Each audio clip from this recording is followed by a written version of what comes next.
নমস্কার। রবীন্দ্রনাথ ঠাকুরের জীবন স্মৃতি থেকে পাঠ চলছে আমাদের। গতকাল সাহিত্যের সঙ্গী প্রসঙ্গে যে পর্বটি সেটি আমরা পাঠ করেছিলাম, সেখানে রবীন্দ্রনাথের বউ ঠাকুরানীর সাহিত্যপ্রীতি এবং বিহারীলাল চক্রবর্তীর সান্নিধ্য লাভ ইত্যাদি সম্পর্কে আমরা জেনেছিলাম। আজকে রবীন্দ্রনাথ ঠাকুরের এতকাল তো তিনি লিখছিলেন এবং পরিবারের লোকজনদের কাছে, দাদা এবং বড়দের কাছে, অভিভাবক স্থানীয় লোকেদেরকে শোনানো বা বাড়িতে যারা আসা যাওয়া করতেন বিভিন্ন মানুষজন, খ্যাতনামা লোকজন, এই সাহিত্য শিল্প সম্পর্কে উৎসাহী পণ্ডিত লোকজন, তাদেরকে কখনো কখনো দেখাতেন, শোনাতেন।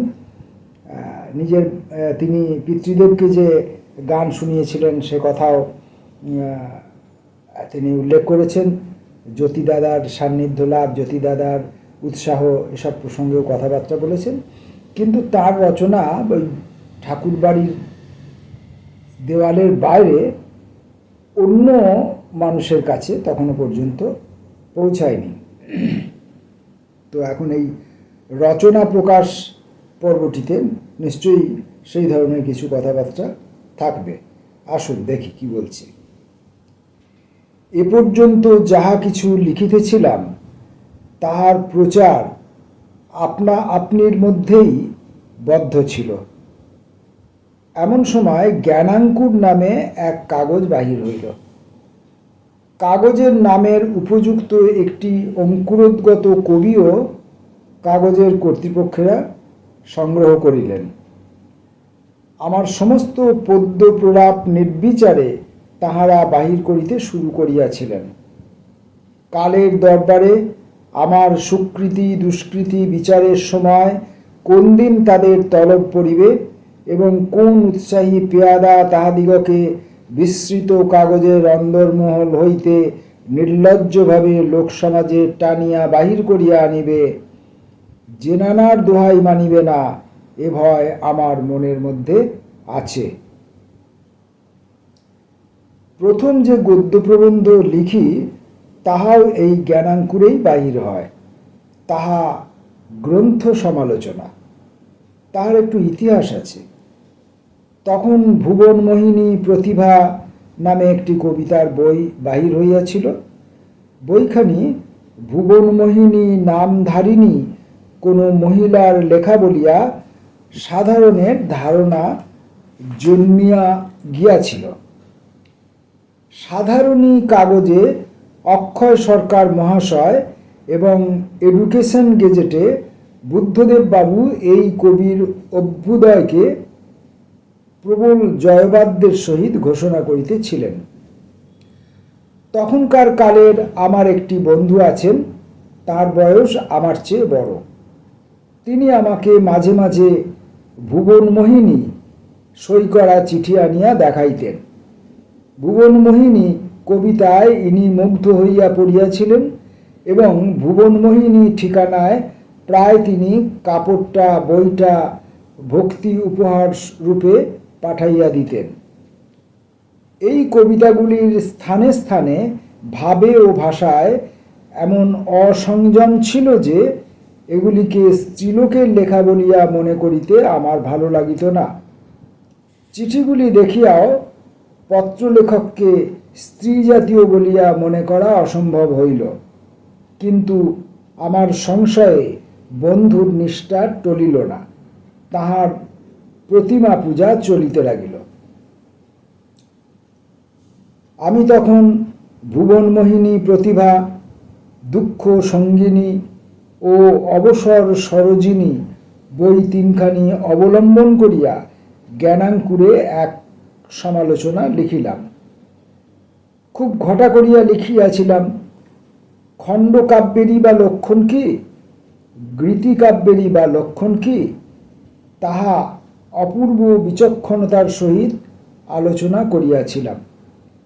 সুবিধার কথা এই ছিল, ছাপার অক্ষর সবগুলোই সমান নির্বিকার, তাহার মুখ দেখিয়া কিছুমাত্র চিনিবার জো নাই।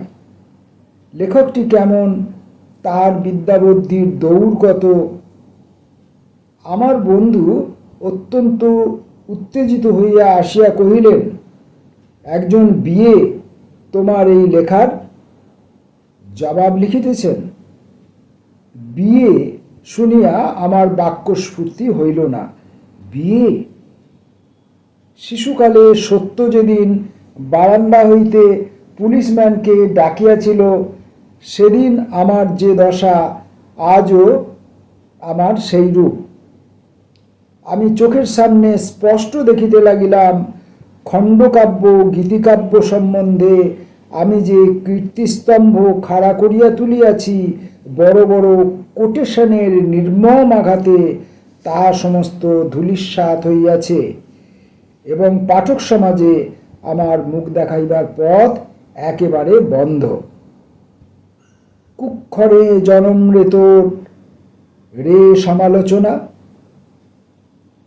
উদ্বেগে দিনের পর দিন কাটিতে লাগিল, কিন্তু বিয়ে সমালোচক বাল্যকালের পুলিশম্যানটির মতোই দেখা দিলেন না। এইখানে দুটো বিষয় সম্পর্কে আমার কিছু বলার আছে, মানে আমার ব্যক্তি অভিজ্ঞতার সম্পর্কে কিছুটা মিলছে। যে এই যে ভুবনমোহিনী প্রতিভা, এখন এই ভুবনমোহিনী প্রতিভা নামের বইটি দেখে যারা এই বইটি পড়ছেন তারা ধরে নিচ্ছেন যে ভুবনমোহিনী বলে কেউ একজন আছেন, তার প্রতিভা এই বইতে রয়েছে, এবং তারা এই ধারণা করছেন যে ভুবনমোহিনী একজন স্ত্রীলোক। এই স্ত্রীলোক ধরে নিয়ে তারা এবার তাদের প্রতিক্রিয়া জ্ঞাপন করছেন। অথচ রবীন্দ্রনাথ যখন ওই বইটা পড়ছেন তখন তার কোথাও, যদিও তিনি বালক রবীন্দ্রনাথ, তথাপি বালক রবীন্দ্রনাথ তো আমাদের মতো পরিণত বয়সের মানুষদের থেকেও অনেক বেশি পরিণত ছিলেন তার পারিবারিক শিক্ষা, সংস্কৃতি, সাহিত্যবোধ ইত্যাদির কারণে। তাই তার মনে হয়েছিল যে না, এ লেখা কোনো মহিলার লেখা নয়। এমনকি তার এক বন্ধু ছিলেন, তার চেয়ে একটু বয়সে বড় কিন্তু বন্ধু, তিনি ওই ভুবনমোহিনী লেখা সই করা চিঠি এনে দেখাতেন রবীন্দ্রনাথকে। তো সেই চিঠির যে লেখার যে হাতের লেখা এবং তার যে ভাষা, বলার ভঙ্গি ইত্যাদি দেখেও রবীন্দ্রনাথের প্রত্যয় হয়েছিল যে এটি কোনো মহিলার লেখা নয়। কিন্তু তার বন্ধু সে কথা মানতে চাননি। আর এইটার একটা মজার ব্যাপার হচ্ছে যে এই ভুবনমোহিনীটা আসলে কে, সেটা দেখার উপায় তৎকালীন দিনে ছিল না। লেখকরা সাধারণত আড়ালেই থাকতেন। যিনি নিজেকে প্রকাশ করতে না চাইতেন সামনে এসে, তিনি তো প্রকাশিত হতেনই না। ছদ্মনামে, তখনকার দিনে এই জন্য ছদ্মনামের চলটা ছিল। বহু মানুষ, বহু লেখক লেখিকা ছদ্মনামে লিখতেন। কিন্তু এখন আমার যেমন ধরুন, আমার নামটা তো ছদ্মনাম, কিন্তু এই ছদ্মনামটাই এখন আমার আসল নাম হয়ে গেছে, যেহেতু আমি বাইরে প্রকাশিত হয়ে পড়েছি। আমি আড়াল থেকে, মেঘনাদের মতো আড়াল থেকে তীর ছুঁড়ছি না, যদিও আমার তীরে কেউ বিদ্ধ হবেন না, সেটা অন্য কথা। কিন্তু আমি মেঘনাদের মতো আলাদা করে মেঘের আড়াল থেকে যুদ্ধ করছি না। আমার নামটা যদিও ছদ্মনাম, তথাপি আমি কিন্তু প্রকাশিত, আমাকে সবাই চেনে। কিন্তু তখন ছদ্মনামে যে লেখা হতো, সেই ছদ্মনামের লেখককে মানুষ চর্মচক্ষুতে দেখতে পেত না। লেখক সেই নামে কখনো বাইরে এসে নিজেকে প্রকাশিত করতেন না। তাই ভুবনমোহিনীটি অ্যাকচুয়ালি কে, এইটা জানার উপায় সম্ভবত তখন ছিল না। যারা ধরে নিয়েছিলেন যে তিনি মহিলা, তাদের কাছে তিনি ছিলেন নারী। আর রবীন্দ্রনাথের মনে হয়েছিল লেখার ধরন দেখে, চিঠির হাতের লেখা দেখে তার যে মনে হয়েছিল, লেখার বিষয়বস্তু দেখে মনে হয়েছিল যে এটি কোনো নারীর লেখা নয়, তো সেটা তার কাছে তেমন। কিন্তু এটিকে চক্ষুকর্ণের বিবাদ ভঞ্জন করার কোনো উপায় তখন সম্ভবত ছিল না। কিন্তু ওই যে ভুবনমোহিনী একজন নারী, এই বিষয়টা খুব গুরুত্বপূর্ণ। যে একজন নারীর লেখা যখন আমরা পড়ছি তখন আমরা তাকে নারী এই দৃষ্টিভঙ্গিতে পড়ছি, এবং এই দেখার ধরনটা এখনও বোধহয় হালকা হলেও খানিকটা আছে। আর আমি যখন প্রথম এসেছিলাম লিখতে, তখন কিন্তু আমার জীবনে আমি এটা প্রকটভাবে উপলব্ধি করেছি, সে কথা আমি বিভিন্ন জায়গায় লিখেওছি। তো যাই হোক, সেটি অন্য বিষয়। আর একটা বিষয় হচ্ছে যে এই যে বিএ পাস, রবীন্দ্রনাথ যে গ্রন্থ সমালোচনা লিখলেন, তারপর তার বন্ধু এসে তাকে হুমকি দিয়ে গেলেন যে একজন বিএ পাস লোক তোমার এই লেখার জবাব দিচ্ছেন। এখানে রবীন্দ্রনাথ ভীত সন্তুষ্ট হয়ে বললেন, বিএ পাস? বাপরে! তখনকার দিনে বিএ পাস মানে বিরাট পণ্ডিত, বিশাল পণ্ডিত। এখন BA pass, MA pass, PhD করা, অধ্যাপক শ্রেণীর লোকেরাও আর গণ্যের মধ্যে পড়েন না। কিন্তু তখনকার দিনে বিএ পাস একটা বিশাল ব্যাপার। আর রবীন্দ্রনাথ যেহেতু স্কুলের গণ্ডি অতিক্রম করেননি, অথচ তিনি যে বিরাট ভেতরে ভেতরে একটা বড় বনস্পতিতে পরিণত হচ্ছেন, সেটা তার কোনো প্রামাণ্য বিষয় নয়, সেটা তার প্রমাণ করা যাবে না। বিএটা যেমন একটা সার্টিফিকেট দেখিয়ে প্রমাণ করা যাবে, রবীন্দ্রনাথ কেমন তার ভেতরে ভেতরে কতটা তিনি বনস্পতি স্বরূপ হয়ে উঠছেন সেটা তো প্রমাণ করার বিষয় নয়। যতক্ষণ না পর্যন্ত তিনি নোবেল পাচ্ছেন, যতক্ষণ না তিনি বিশ্বভারতীর কর্ণধার হচ্ছেন, যতক্ষণ না পর্যন্ত জনগণের কাছে তিনি একটি অতি পরিচিত সুপরিচিত ব্যক্তি হয়ে উঠছেন, ততক্ষণ পর্যন্ত তার ভেতরের যে পুষ্টি সেটা প্রমাণ করার কোনো রাস্তা ছিল না, কারণ তার কাছে কোনো সার্টিফিকেট ছিল না। তো যাই হোক, ভাগ্যক্রমে সেই বিএ পাস ব্যক্তিটি রবীন্দ্রনাথের ওই গ্রন্থ সমালোচনার বিরুদ্ধে আর কলম ধরেননি। কিন্তু এই যে বিএ পাস, এমএ পাস, অধ্যাপক, শিক্ষক, পদস্থ ব্যক্তি, এই যে জুজুটা, এটা কিন্তু এখনও আমাদের মধ্যে রয়ে গেছে।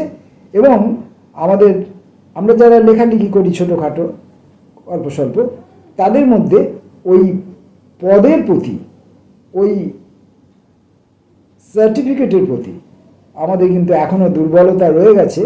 এবং আমরা আমাদের প্রত্যেকের ভেতরের পুষ্টির থেকেও ওই জাতীয় লোকেদের ওই যে কাগজ সার্টিফিকেট, সেটাকে বেশি গুরুত্ব দিই, কারণ তারা বড় বড় কোটেশন দিয়ে আমাদেরকে ধরাশায়ী করে দেবে। তোমার ভেতরের পুষ্টিটা প্রমাণ করতে গেলে তোমাকে আর একজনের উক্তি এনে তোমাকে প্রমাণ করতে হবে যে দেখো আমি যেটা বলছি উনিও বলে গিয়েছেন, আমি একা মাত্র বলিবার অধিকারী নই। এটাই হচ্ছে মূল বিষয়, যে আমি একা কোনো কথা বলবার অধিকারী নই। আমি একা যেটা বলেছি তুমি সেটাকে যুক্তি দিয়ে কাটো, না যুক্তি দিয়ে কাটা যাবে না, আমি কোটেশন দিয়ে কাটবো, উদ্ধৃতি দিয়ে কাটবো, অমুক ব্যক্তি অমুক জায়গায় অমুক কথা বলে গেছেন। ফলে আপনার পুষ্টি স্বীকৃতি পাবে না। পাবে যদি আপনি নোবেল পেতে পারেন, অ্যাটলিস্ট যদি আপনি জ্ঞানপীঠ পান, বা আরও কোনো সরকারি বেসরকারি একটু বড় পুরস্কার যদি পান, তাহলে হয়তো খানিকটা হলে হতে পারে। যাই হোক, আজকে এই রচনা প্রকাশ পর্বটি খুবই ছোট ছিল, কিন্তু আমার বক্তব্য বিষয় এই প্রসঙ্গে অনেক বেশি হয়ে গেল। তো আজকে এইটুকুই শেষ করছি। পরের দিন আমরা ভানু সিংহের কবিতার ইতিহাস সম্পর্কে জানব। নমস্কার।